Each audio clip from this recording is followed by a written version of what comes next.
Apabila engkau telah masuk ke negeri yang diberikan Tuhan Allahmu, kepadamu menjadi milik pusakamu, dan engkau telah mendudukinya dan diam di sana, maka haruslah engkau membawa hasil pertama dari bumi yang telah kau kumpulkan dari tanahmu yang diberikan kepadamu oleh Tuhan Allahmu.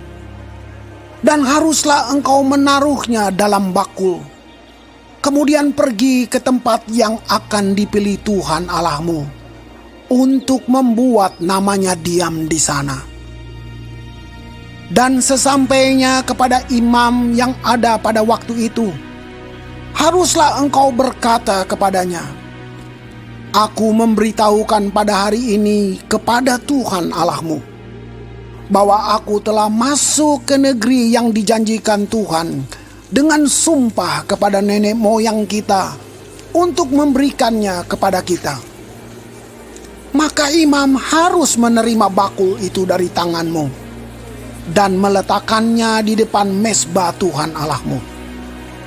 Kemudian engkau harus menyatakan di hadapan Tuhan Allahmu demikian: Bapakku dahulu seorang Aram, seorang pengembara. Ia pergi ke Mesir dengan sedikit orang saja dan tinggal di sana sebagai orang asing. Tetapi di sana ia menjadi suatu bangsa yang besar, kuat dan banyak jumlahnya. Ketika orang Mesir menganiaya dan menindas kami dan menyuruh kami melakukan pekerjaan yang berat, maka kami berseru kepada Tuhan Allah nenek moyang kami.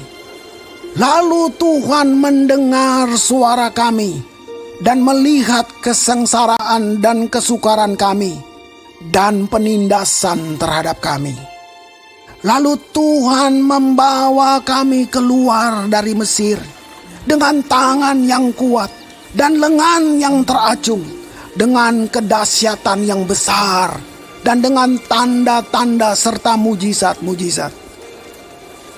Ia membawa kami ke tempat ini dan memberikan kepada kami negeri ini, suatu negeri yang berlimpah-limpah susu dan madunya. Oleh sebab itu, di sini aku membawa hasil pertama dari bumi yang telah kau berikan kepadaku, ya Tuhan. Kemudian engkau harus meletakkannya di hadapan Tuhan Allahmu. Engkau harus sujud di hadapan Tuhan Allahmu. Dan haruslah engkau, orang Lewi, dan orang asing yang ada di tengah-tengahmu bersukaria karena segala yang baik yang diberikan Tuhan Allahmu kepadamu dan kepada seisi rumahmu.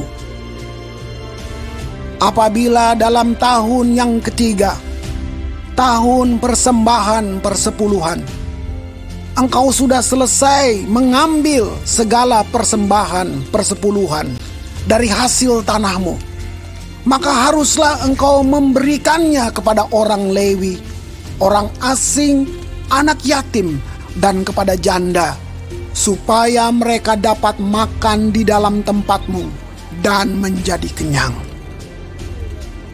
Dan haruslah engkau berkata di hadapan Tuhan Allahmu, telah kupindahkan persembahan kudus itu dari rumahku. Juga telah kuberikan kepada orang Lewi dan kepada orang asing, anak yatim dan kepada janda, tepat seperti perintah yang telah kau berikan kepadaku. Tidak kulangkahi atau kulupakan sesuatu dari perintahmu itu. Pada waktu aku berkabung, sesuatu tidak kumakan dari persembahan kudus itu. Pada waktu aku najis, sesuatu tidak kujauhkan daripadanya. Juga sesuatu tidak kupersembahkan daripadanya kepada orang mati. Tetapi aku mendengarkan suara Tuhan Allahku. Aku berbuat sesuai dengan segala yang kau perintahkan kepadaku. Jenguklah dari tempat kediamanmu yang kudus dari dalam sorga, dan berkatilah umatmu Israel, dan tanah yang telah kau berikan kepada kami, seperti yang telah kau janjikan dengan sumpah kepada nenek moyang kami, suatu negeri yang berlimpah-limpah susu dan madunya. Pada hari ini Tuhan Allahmu memerintahkan engkau melakukan ketetapan dan peraturan ini. Lakukanlah semuanya itu dengan setia, dengan segenap hatimu dan segenap jiwamu. Engkau telah menerima janji daripada Tuhan pada hari ini, bahwa Ia akan menjadi Allahmu, dan engkau pun akan hidup menurut jalan yang ditunjukkannya, dan berpegang pada ketetapan perintah serta peraturannya, dan mendengarkan suaranya. Dan Tuhan telah menerima janji daripadamu pada hari ini, bahwa engkau akan menjadi umat kesayangannya, seperti yang dijanjikannya kepadamu, dan bahwa engkau akan berpegang pada segala perintahnya. Dan Ia pun akan mengangkat engkau di atas segala bangsa yang telah dijadikannya, untuk menjadi terpuji, ternama, dan terhormat. Maka engkau akan menjadi umat yang kudus bagi Tuhan Allahmu, seperti yang dijanjikannya.